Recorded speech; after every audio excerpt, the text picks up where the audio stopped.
6:49, time for the morning rush. Two of the suspects charged with shooting and killing an 11-year-old boy are pleading not guilty. Nathan Garley and Daniel Gomez are charged with the 14 felonies related to the death of Froilan Villegas after he was shot outside of Isotopes Park last month. Police believe that the shooting was a case of mistaken identity, as Garley, Gomez, and a third suspect, Jose Romero, were targeting members of a rival gang. Governor Michelle Lujan Grisham is calling on the state legislature to take up the next phase in her controversial public health order that banned carrying guns in certain areas in Bernalillo County. Multiple state departments say a major focus was the increase of arrests in the Albuquerque area. According to the governor's team, the number of reported gunshot incidents is down by 22%. Some developing news from overnight. One person has died after being hit by a car. That's according to Albuquerque police, who were called to investigate the crash at Central in Pennsylvania last night. Officers say that the victim died at the scene, and police say that they are now working on tracking down the driver who left the area. They're also still trying to get a description of the suspect's car. Erica. Here's a look at our school day forecast. 54 this morning. We're seeing chilly temperatures, so bundle up. 82 this afternoon, and it is going to be warm but windy. A former U.S. attorney says he will be running against a fellow Democrat for Bernalillo County District Attorney. Damon Martinez, when he was acting U.S. attorney under the Obama administration, he says he charged drug dealers with murder when people died of fentanyl overdoses, which he says he would do as a DA. The governor appointed the current district attorney, Sam Bregman, who says he wants to retain his seat. A new bill that would introduce a new way to spend cannabis tax revenue is set to be introduced before the Albuquerque City Council. The proposed bill would create the Marijuana Equity and Community Reinvestment Fund.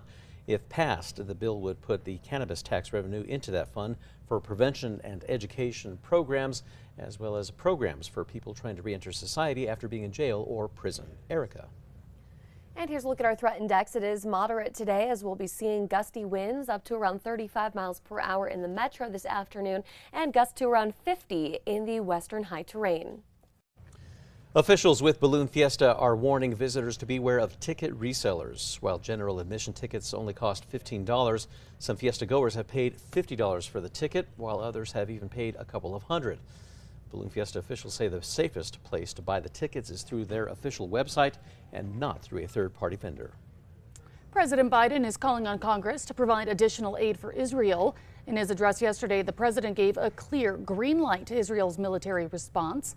Biden directed U.S. intelligence agencies to assist in hostage recovery efforts after officials revealed at least 14 Americans are dead and another 20 missing or unaccounted for. Erica. And here's a look at traffic. The maps are looking clear. No accidents or slowdowns to report. Tracker is on Alameda near Balloon Fiesta Park, and everything's moving up to speed.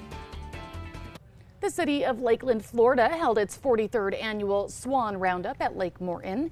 Yesterday, city employees helped capture 50 swans who live in the lake, while volunteer vets performed the wellness exams. Lakeland was gifted its first pair of mated swans by Queen Elizabeth back in 1957, and they have become much beloved mascots of the city.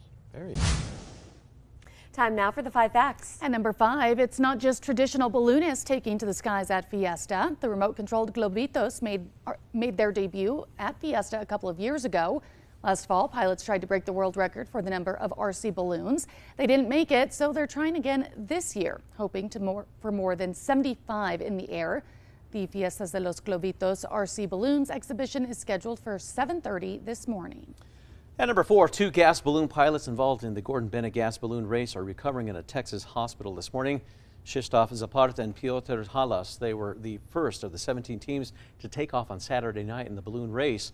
The two were flying over the Dallas-Fort Worth area when their tracker showed that they stopped just before 7:30 on Monday night. Video also shows a fireball going up as the hydrogen gas balloon came in contact with the power line. Zapata sustained cuts and burns to his arms and legs, while Halas had burns and broken bones in his legs and midsection. Both pilots are expected to make a full recovery. And number 3 will become windy through the day. It's going to be a calm morning with breezy winds by around noon and gusty winds up to 35 miles per hour during the late afternoon and evening. At number 2, a former U.S. attorney says he will be running against a fellow Democrat for Bernalillo County District Attorney.